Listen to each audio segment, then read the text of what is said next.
variables. Nous disons souvent que les variables ont ou contiennent des valeurs, mais qu'est-ce qu'elles contiennent vraiment? Pour répondre à cette simple question, nous devons à nouveau examiner les types de données prises en charge par JavaScript. JavaScript a deux sortes de types de données, les types primitifs et les types références. Les nombres, les valeurs booléennes, les nuls et undefined sont primitifs. String n'est pas un type primitif, mais il acte comme un type primitif, donc nous considérons les strings comme de type primitif. Les objets, les tableaux et les fonctions sont des types références. Tout d'abord, jetons un coup d'œil sur le stockage des types primitifs. Ici, nous avons une variable âge initialisée au nombre 36. C'est donc un type primitif numérique. Ce que le moteur d'exécution va faire est qu'il va consacrer un peu de mémoire et faire référence à cet emplacement mémoire autant que âge, le nom de la variable. Et à l'intérieur de cette mémoire, nous allons stocker le nombre 36. Ici, nous avons un string, la variable nom, est initialisée au mot François.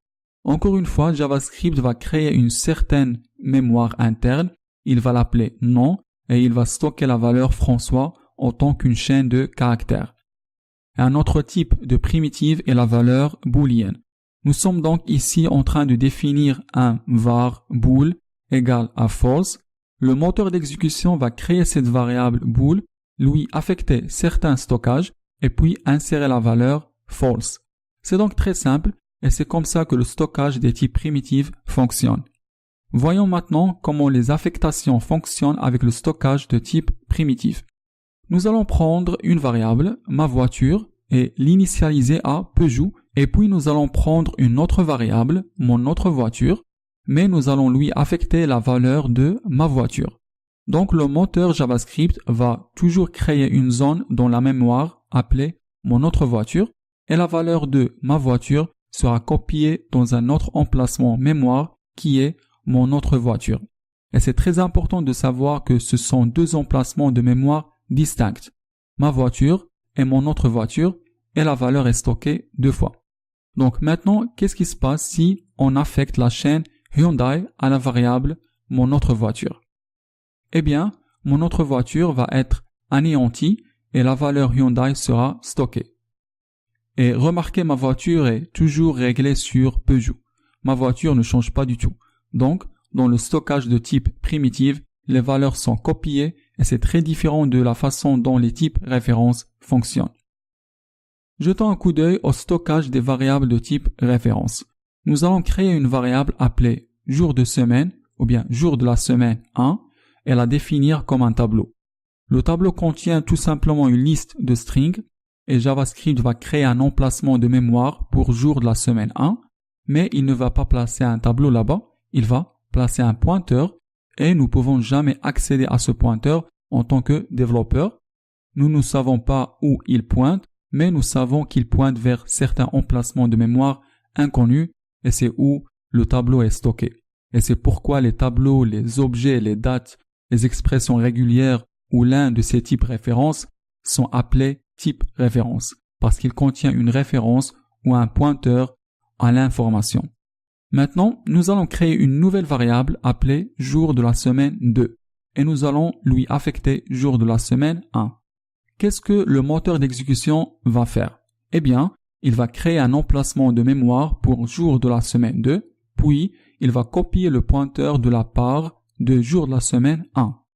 Il n'est donc pas en train de copier le tableau, il est simplement en train de copier un pointeur vers le tableau. Et encore une fois, ce pointeur pointe vers le même emplacement de mémoire que jour de la semaine 1.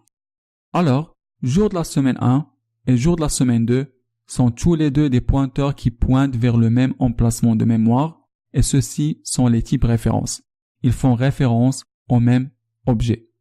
Donc maintenant, qu'est-ce qui se passe si nous définissons jour de la semaine 2 à la position 0 égale à 1?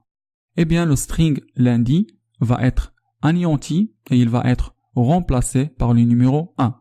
Mais maintenant, vous allez remarquer que non seulement jour de la semaine 2 à la position 0 est égal à 1, mais jour de la semaine 1 à la position 0 est aussi égal à 1. Et si c'est votre première fois que vous travaillez avec des types de données de type référence, C'est un grand problème pour un grand nombre de développeurs. Vous avez vraiment besoin de comprendre la mécanique de ceci afin de travailler avec les types références en JavaScript, que vous allez certainement faire. En changeant jour de la semaine 2 à la position 0, nous sommes aussi en train de changer jour de la semaine 1 à la position 0, puisque ces deux pointeurs pointent vers le même emplacement de mémoire par référence.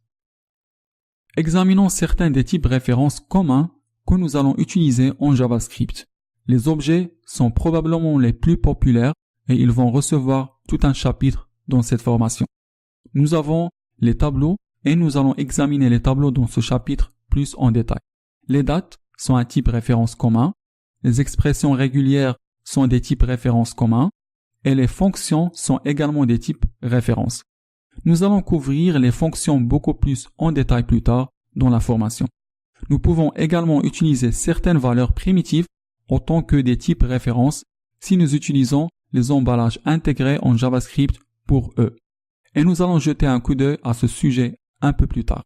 Mais surtout, lorsque nous parlons de type référence, la plupart du temps, nous allons travailler avec des choses comme les objets ou les tableaux. Examinons quelques exemples des types références en action. Alors par exemple, imaginons que vous vouliez stocker quelque chose comme des noms des étudiants.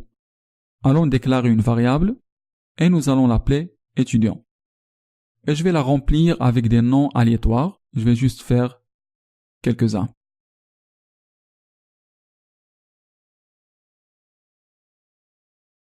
Nous allons ensuite créer une variable appelée étudiant mise à jour et lui affecter étudiant. Ensuite, nous allons afficher étudiant et étudiant mise à jour à l'aide de console.log.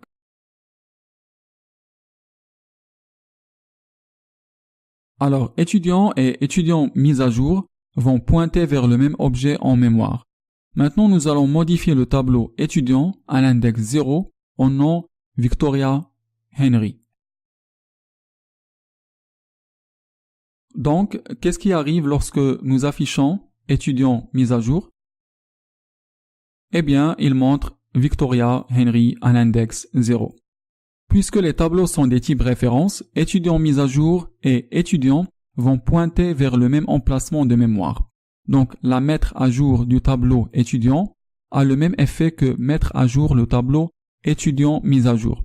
De même, dans un exemple similaire, si nous mettons à jour le tableau étudiant mise à jour à l'index 0 ou bien quoi que ce soit,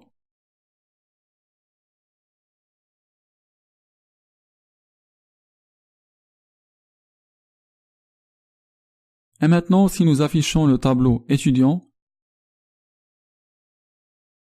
nous obtenons Arthur Burnett à l'index 0.